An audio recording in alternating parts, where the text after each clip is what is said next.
নীলষষ্ঠীর দিন কিন্তু প্রত্যেক মায়েরাই উপোস করেন, আর উপোসের দিনে আমাদের একটু মুখরোচক কিছু খেতে ইচ্ছে করে।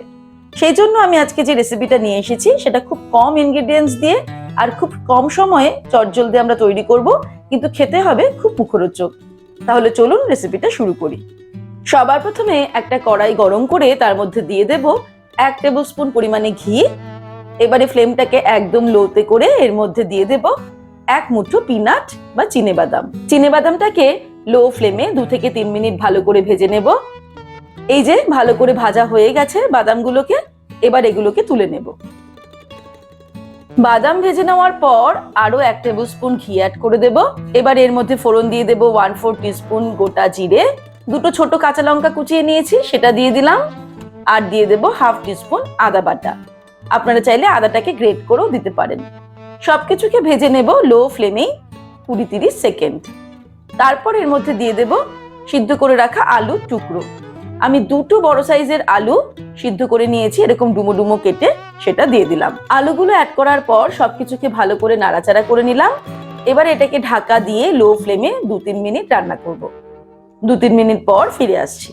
2-3 মিনিট হয়ে যাওয়ার পর ঢাকা খুলে নেব।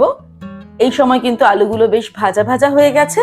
এবার এর মধ্যে অ্যাড করে দিচ্ছি 1/2 টিস্পুন রক সল্ট বা সন্দক লবণ, যেটা উপোসের দিনে ব্যবহার করতে হয়। ভেজে রাখা বাদামগুলো দিয়ে দেব, আর দিয়ে দিচ্ছি 1/2 টিস্পুন ভাজা মশলা।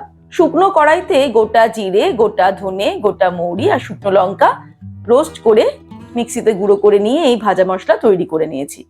এই ভাজা মশলাটা ব্যবহার করলে কিন্তু এই রান্নাটার স্বাদ বহুগুণে বেড়ে যাবে। সবকিছু অ্যাড করার পর ভালো করে আলুর সঙ্গে মিশিয়ে নেব, অর্থাৎ টস করে নেব ভালো করে আলুটাকে। এবারে টস করে নেওয়ার পর ফাইনালি এর মধ্যে দিয়ে দেব 1 মুঠো ধনেপাতা কুচি। ধনেপাতা কুচিটা দিয়ে ওভেনটাকে অফ করে দিলাম। সবশেষে এর মধ্যে অ্যাড করে দেব অর্ধেকটা পরিমাণে পাতিলেবুর রস।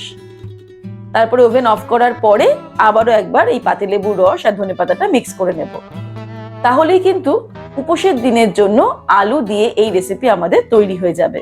আপনারা নিশ্চয়ই দেখলেন 4-5 মিনিটের মধ্যে সুন্দর একটি মুখরোচক রান্না আমি তৈরি করে ফেললাম উপোসের দিনে খাওয়ার জন্য, যেটা তৈরি করতে ইনগ্রেডিয়েন্টসও খুব কম লাগলো আর সময়ও কম লাগলো। এবার আপনারাও বাড়িতে উপোসের দিনে এই রেসিপিটা ট্রাই করে দেখুন, আশা করি আপনাদের সবার ভালো লাগবে। রেসিপিটা ভালো লাগলে লাইক করতে, শেয়ার করতে ভুলবেন না। আর এরকমই দারুণ দারুণ রেসিপির আপডেট পাওয়ার জন্য সম্পাস কিচেন চ্যানেলটিকে সাবস্ক্রাইব করে নিন। ভালো থাকবেন, সুস্থ থাকবেন। আমি আবার হাজির হব নতুন নতুন রেসিপির সঙ্গে। নমস্কার।